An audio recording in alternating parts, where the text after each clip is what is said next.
We're beginning this week our final 2 weeks in our study of the book of Judges. You might say this is our 2-week series finale to this good book, a tough book to understand. There are some stories in it that we have wrestled with, and that will be true again today of our last 2 weeks in this study as we begin this very emotional story, as we find and read things that are just horrific. I have to admit, when I started this series and I looked at Judges chapter 19, 20, and 21, and I almost dreaded this day that we would have to get into this subject because it is so horrific and in many ways just unthinkable. But yet, we have to think about, why is this passage in the Bible? What is here that God wants us to listen to, that God wants us to understand? One of the things that I could come up with is, first of all, these chapters tell us that we live in a fallen world. We start the book of Genesis and we hear the beauty of creation and how God made everything perfect. And however, each day of creation, He looked at it, what He had made, and He said, it is good. And then after the creation of man, the ultimate of His creation plan, He looked at it and He said, it is very good. But now we move into the book of Judges and we see how far man has fallen from God. Beginning with that first fall with Adam and Eve and the fruit of the knowledge of good and evil, to where we end up in the final chapters of the book of Judges. The fall of man has come so far from what God intended. And so why is this in here?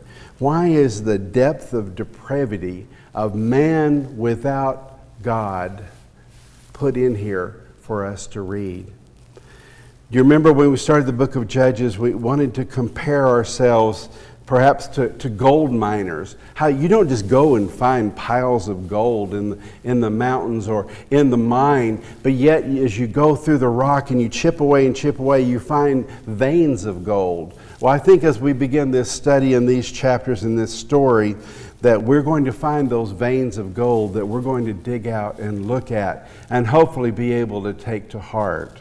Now, because of the nature of our broadcast and this being televised and over the internet, we are going to try to be as discreet as we can, because this story is very, very troubling. And so we will take some discretion as we go through this story. We open the chapter with a familiar verse. In those days, Israel has no king. You notice that at this time, before, when they always said, in those days Israel had no king and every man did what was right in his own eyes. At this point, it's a given. The writer doesn't even follow it up with what man did. It's a given that if Israel had no king, that they were going to follow self, that they were going to rule themselves, do what was right in their own eyes. They were going to submit themselves to no authority save themselves. They did what was right in their own eyes. He didn't even see fit to include it here, because it is a given. When man tries to direct his steps, he bows to no king. Now a Levite who lived in a remote hill in the country of Ephraim took a concubine from Bethlehem in Judah. But she was unfaithful to him. She left him and went back to her parents' home in Bethlehem, Judah. After she had been there 4 months, her husband went to persuade her to return. He had with him his servant and 2 donkeys. She took him into her parents' home, and when her father saw him, he gladly welcomed him. Her father-in-law, the woman's father, prevailed on him to stay, so he remained with him 3 days, eating and drinking and sleeping there. This is a story about a man who took a concubine for a wife. Now, we've heard several times in the Old Testament about how Abraham took a concubine for his wife, the servant of his wife Sarah, Hagar. We've heard how Jacob took concubines that were servants of his wives. We've heard how different characters in the Bible, Caleb, many others took concubines as wife.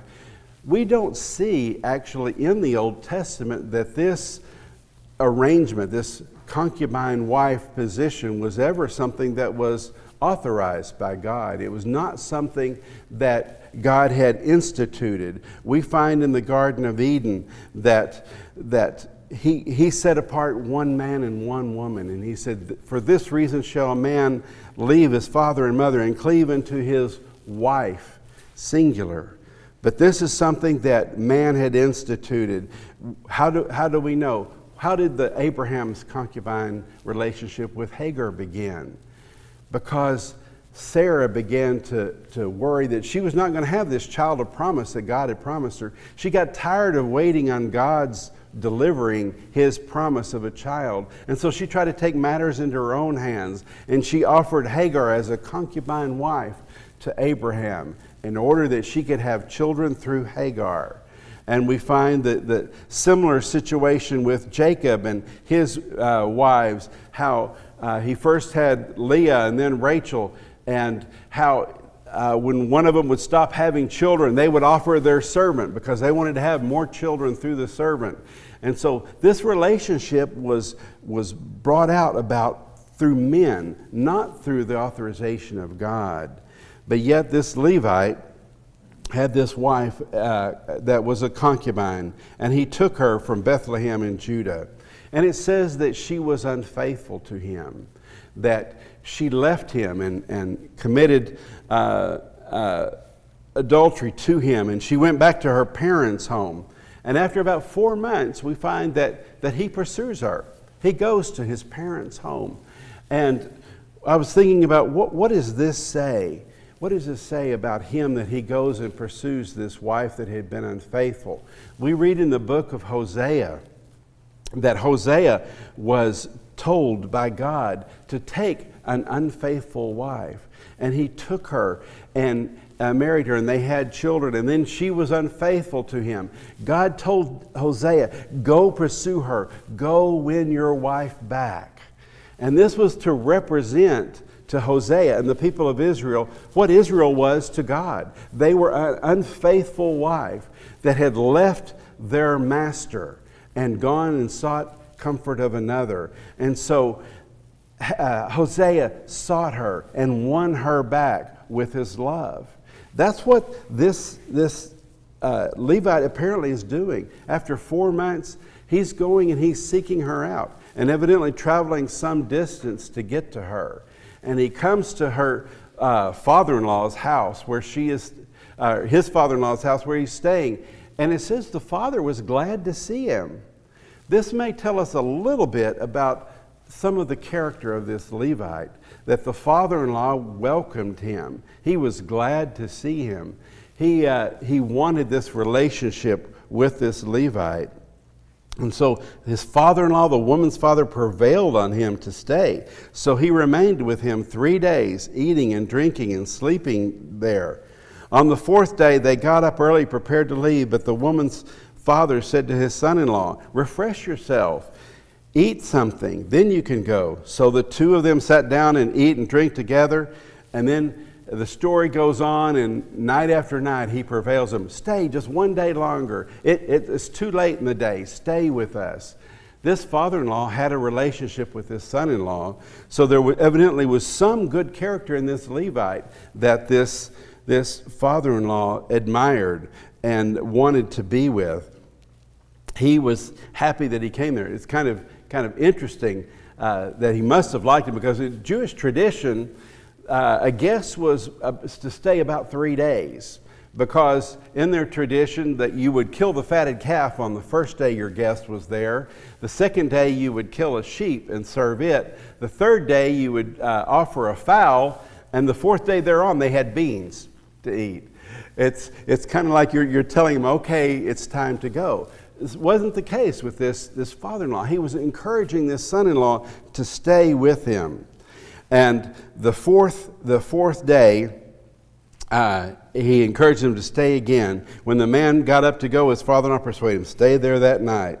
On the morning of the 5th day, he rose to go. The father says again, refresh yourself. Wait till afternoon. And so the two of them ate together. Then the man and his servant got up to leave. His father-in-law, the woman's father said, now look, it's almost nighttime. Stay here, refresh yourself. Tomorrow morning you can get up. But the man at this point was unwilling to stay another day. He had delayed his trip long enough. He was ready to get home and renew this relationship with this wife that he had sought. One of our gold nuggets out of this story is, unfaithfulness is a terrible thing, but does it necessarily have to end a relationship? We learned a little bit about forgiveness in this story, how this man went to reclaim his wife. He went to seek her out. And evidently, he was a man of some character because the father-in-law welcomed him. He sought after his wife much the way God seeks after us. We see in this story a reconciliation that God wants to have with us. Isn't that true since the Garden of Eden? We talked about the fall of man from the time of the taking of the fruit. God has been seeking his people to reconcile. We see in this story, this isn't a story where God tries to only present the good, how God's people follow his orders, how they do exactly what he wants them to do. This last week we had the Democratic National Convention. Next week we're going to have the Republican National Convention.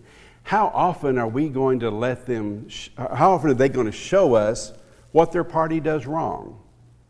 What their candidate's faults are? What their party or candidate is lacking? Why their candidate has made mistakes? They don't. They want to tell us the best about their man. They only want to see what they want us to see. That's not what God chose to do in presenting us the Bible. He wants us to show the fullness of what man has become, what man has done. And we are allowed a glimpse into what becomes of man without God. And we move into this story further, and man's depravity gets more and more complete. It says when he saddled his donkeys, they left. They were near Jebus, and the day was almost gone. The servant said, come, let's stop in the city with the Jebusites and spend the night. This was a town of Canaanites. This was not a town that was possessed by the children of Israel. It's one they're supposed to possess. Remember, part of the story is that they did not go and conquer the land that they were supposed to. But they go to this city of the Jebusites, and the servant says, it's nighttime. It's time to find a place to stay. Let's go into this city. The master says, no, we will not go into any city whose city are not the Israelites. We will go on to Gibeah. It's possible that he was thinking, it's not safe for us in this city of the Jebusites. It's not a good place for us to go. It could be that he is wanting, especially as a Levite, that he is wanting to maintain some of his cleanliness status by not associating with the Canaanites. But for whatever reason, he did not want to go into any city that was not part of the children of Israel, where the children of Israel did not possess and conquer that land. His master said, no, we will not go into the city whose people are not Israelites. He's looking for family. He's looking for his people. And so he moves on to Gibeah. Come on, let's reach Gibeah or Ramah and spend the night in one of those places. So they went on, and the sun set as they neared Gibeah in Benjamin. There they stopped to spend the night. They went and sat in the city square, but no one took them in for the night. Wouldn't you expect help from family? Isn't that what this Levite was looking for when he chose to go back among his people to find a place to stay? This was a common practice when you were traveling, is that you would go to the city square and you would wait. And that some of the Israelites would offer you hospitality. Why the city square? Who's in the city square in these cities? Who but the leaders of the city? Who but the religious leaders of the town, the people who are supposed to be the ones who know the law of Moses, who know what their responsibilities and obligations are to these travelers, who have the ability and the means. This was a business center. They were people in this city square who had the means and ability to care for a traveler, but no one helped them. Can you imagine being in a situation where you needed help? You went to a place that you thought was family or friends or your people, and no one came to help you. I mentioned recently in one of our other lessons about how recently Dieter and I were traveling through West Texas, and we had car trouble, and we were in a spot where we were miles away from anywhere, and we went to one house that we saw. And fortunately, we found members of the church, members that were willing to help us and give us shelter. I think the similarity just made Dieter and I laugh, because this man, it says, the evening an old man from the hill country who was living in Gibeah came in from his work from the fields, and he asked the man, "Why are you here? Where are you going? Where have you come from?" He answered, "We're on our way from Bethlehem in a remote area of Ephraim where I live. And now I'm going to the house of the Lord. No one has taken me in for the night. We have both straw and fodder for our donkeys and bread and wine for ourselves. Me and this woman and the young man, we don't need anything." I thought this was so interesting, because that's what I did when I walked up to this house and I knocked on the door. They opened the door. The first thing I said was, "I don't need money. We don't need food. All we need is to know where we are, so that I can tell AAA how to find us. And if we could have some shade to get out of the heat while we wait." But no, they invited us into their home, and they protected us, and they gave us water. They took care of our needs. They were members of God's family, and they took us in. That's what this man does. He takes him in. He says, "Why is nobody taking you in?" The first thing the man's response was, "I don't need anything from you. I just need a place to stay." And so this man took him in, took the Levite, the concubine, the servant, and it says that he took care of him, and he took him into his house, and he fed his donkeys, he washed their feet, and gave them something to eat and drink. And now's where our story turns dark. It says, while they were enjoying themselves, some of the wicked men of the city surrounded the house. Pounding on the door, they shouted to the old man who owned the house, "Bring out the man." And I'm going to let you read the rest of this part of the chapter yourselves. I hope you have your Bibles in front of you. But they wanted to do vile acts. They wanted to do things that were abomination to the Lord, things that were abomination to his people. But they're demanding to do this. And how does the owner of the house respond? One of the important things to the people of Israel was hospitality. When you took somebody into your house, you were also responsible for protecting them. You offered your sanctuary of your home. You protected them from whatever may happen. Now, these men were pounding on the door, demanding that you throw this man out, and that they can abuse him. And so he is trying to offer them protection.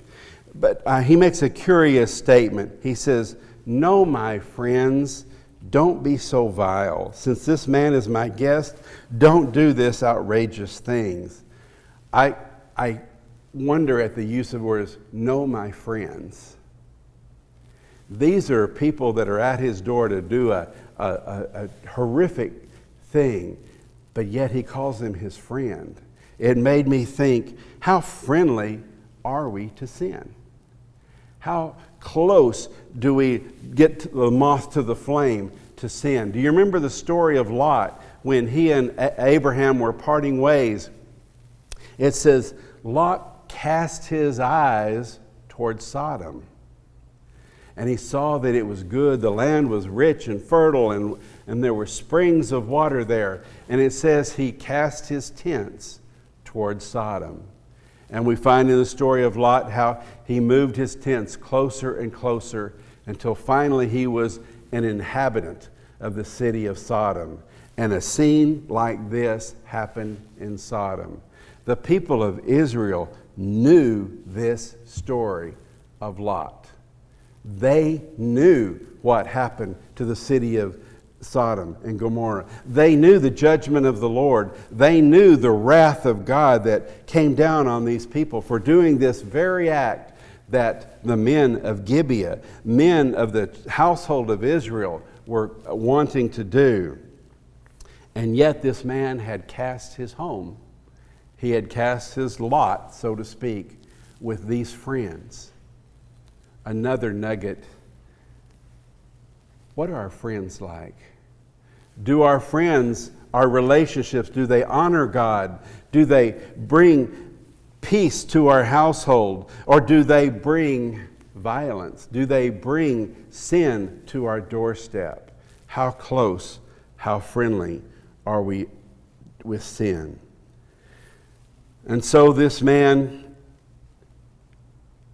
offers his daughter and the man's concubine to them. And he says, do with this daughter, do with this concubine, whatever you want. But as of this man, don't do this outrageous thing. Why was it not outrageous for the daughter and the concubine? Why wasn't he filled with outrage? Why wasn't his hospitality willing to stand up and sacrifice himself?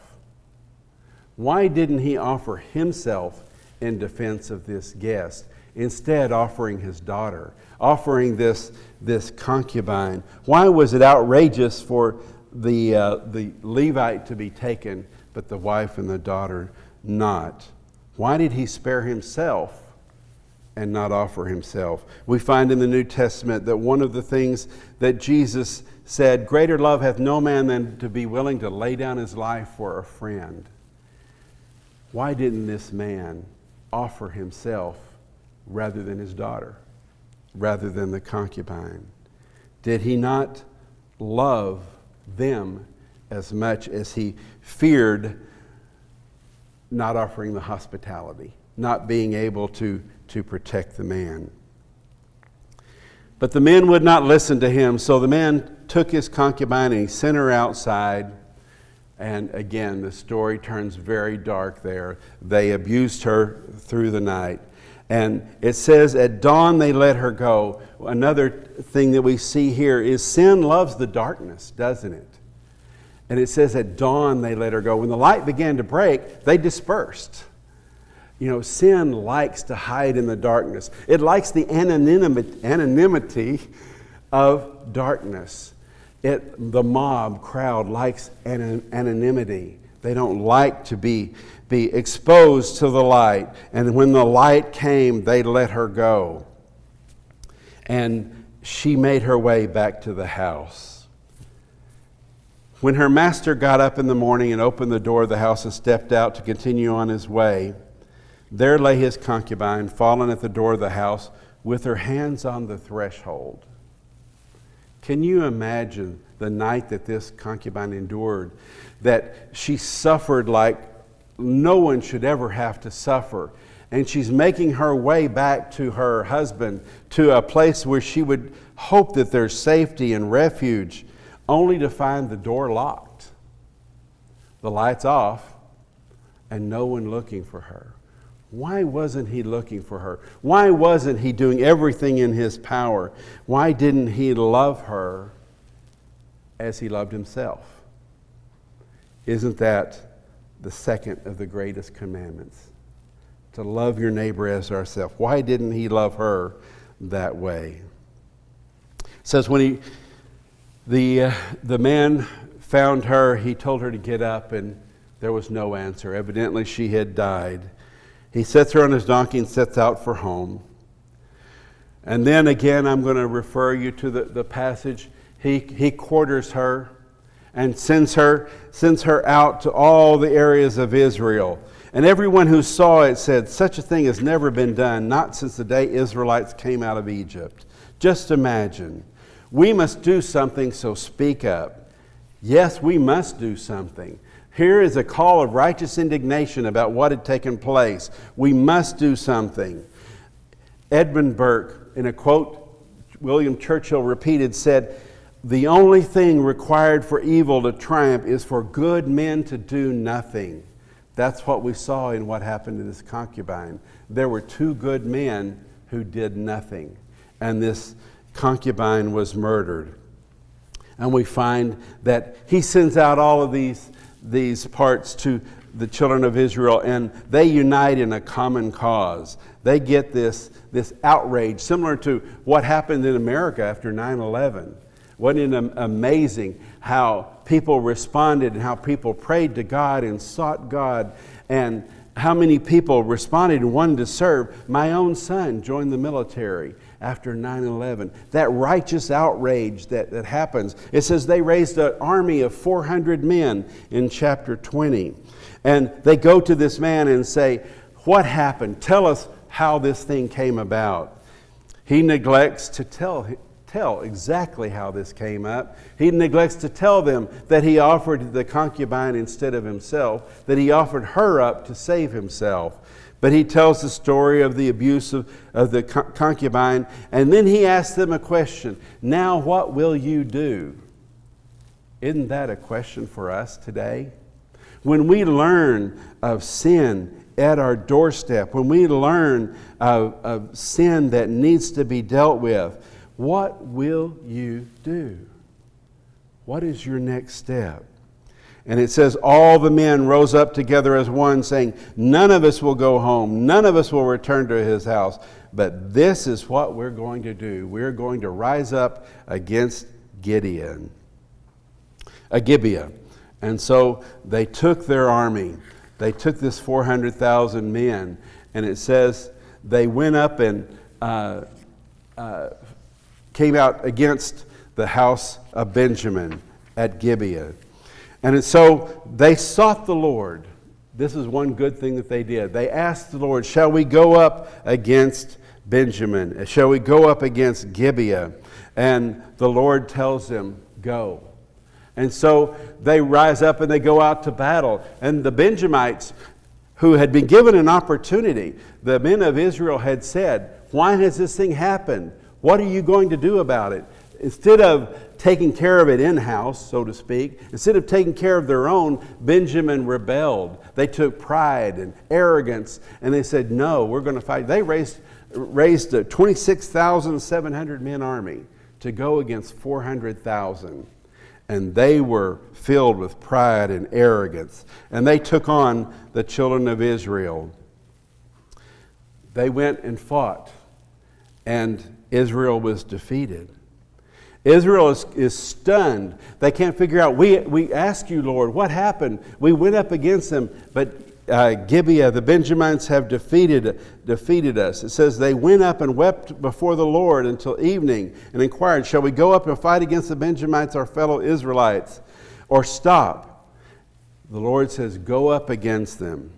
And so the next day they draw their swords and they go against Gibeah to oppose them. Another 18,000 Israelites die that day. They're defeated again. Now the Israelites weep before the Lord. The whole army went up to Bethel, and they sat weeping before the Lord. They fasted day until evening. They presented burnt offerings and fellowship offerings to the Lord. The Israelites inquired of the Lord, shall we go up and fight against the Benjamites, our fellow Israelites, or not? Notice the change here than in the first two times that they inquired of the Lord. The first time they said, shall we go fight? The Lord says, go. Judah shall go first. The second time, shall we go fight or not? Go. Both times that they're defeated. The third time they go before the Lord, they weep. They offer burnt sacrifices. They cry. They humble themselves before the Lord. They ask the Lord for forgiveness in the offering of these sacrifices. In other words, what they did in this third attempt to fight Benjamin is they got themselves right with God first. The first two times we hear they are filled with righteous indignation. They're filled with this outrage. We're going to go take care of this. We have an army of 400,000 men. We're going to do this. And they were defeated. The third time they humble themselves before the Lord, they offer a sin offering for their own sins. They get themselves right before God. And then they say, shall we proceed? God answers us, go, and the victory is yours. And the children of Israel proceed. They wept, they offered their sin offerings, and they went out to fight. Benjamin's pride and arrogance are on display. They are so assured of these first two victories that this third time they leave their city behind and they go out to pursue the Israelites into battle. And it says they got far away from their city. And what the Israelites did is they came behind them. And while Benjamin was off pursuing what they thought was a sure victory, they lost their city. They lost their homes because it says they did not know how close to disaster they were. They were so filled with their arrogance and did not realize that they had been blinded by their pride in pursuing this battle, thinking that we're going to win easily as we've done before, that they had their city destroyed. They lost 25,100 men of their 26,700 on that one day. Their pride, their arrogance, their sin brought them to destruction. The whole of the city was destroyed. This statement was not lost on me when I think about the nugget of how do we look at our lives today? Do we ever look at our lives and look and see, are we close to disaster? Have we let our pride and arrogance, have we let our rule of ourselves, what's right in our own eyes, lead us far away from the city of God? Led us far away from what we know is right, and we'll be destroyed by our pride and our arrogance. And so we see the tribe of Benjamin almost completely destroyed. The sin of this one city, the arrogance, the pride in the sin had brought them to defeat. And God showed his people what sin leads us to. For the wages of sin is death. Thank you. May God bless the reading of his word.